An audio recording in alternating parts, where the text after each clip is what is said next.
My name is Wieland Müller. I've been with Boom Library as a sound designer and recordist for over 4 years now, and the World War I Firearms collection is my newest project. After we created the World War II Firearms, we thought we want to have an even more historical collection of weapons. One of the most important things was to record only original weapons, no replicas, no fake weapons from that era.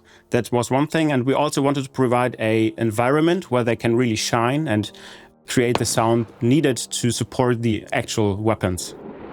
Because all the weapons are more than 100 years old and they disappear or malfunction, and so we wanted to make this now before it's too late. We found a place in Austria which was really good because it was uphill and it was a stone pit, so it has a hard surface, and on the sides you have a lot of trees like a forest. And when we got there, we noticed that the reflections of the gunshots, when we shot them, went downhill as well as bouncing back between the trees. And this created rich and long gun tails. One thing when it comes to recording weapons is that you want to put all the microphones, or almost all the microphones, behind the muzzle. So in front of the muzzle, the sound is much louder, and behind the muzzle you can get much more detail from the weapon. Real guns sound totally different from what you hear in games. In games you want completely designed and very rich and full gunshots. But if you record a weapon, it's quite boring because you have a very loud transient. We have very close microphones on the wrist and on the collar of the shooter, which are in mono.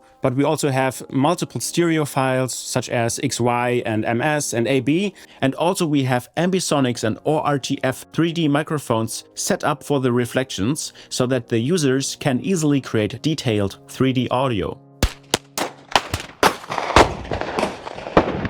For the designed edition, we created ready-to-use, highly processed final versions of the gun sounds, which also demonstrate what is possible with the source files in the construction kit. We sat together with a team and thought about ways to record mechanics because we wanted to have as much flexibility as possible, and came to the conclusion that we could add sweeteners of moving parts that are not originally from a weapon, including various friction elements and metallic sounds, which will make the whole design process much easier.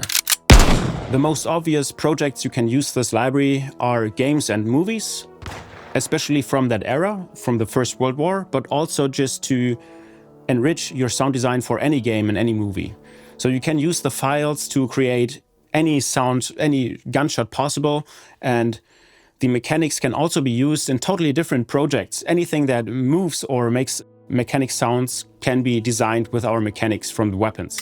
The most rewarding thing when it comes to weapon libraries is to design the weapons. So after all the cleaning of the construction kit is done, it just makes so much fun to design the weapons because it's very precise work.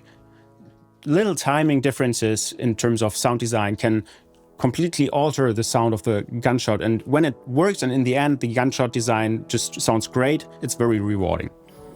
I hope professional sound designers are inspired to do great work with this library.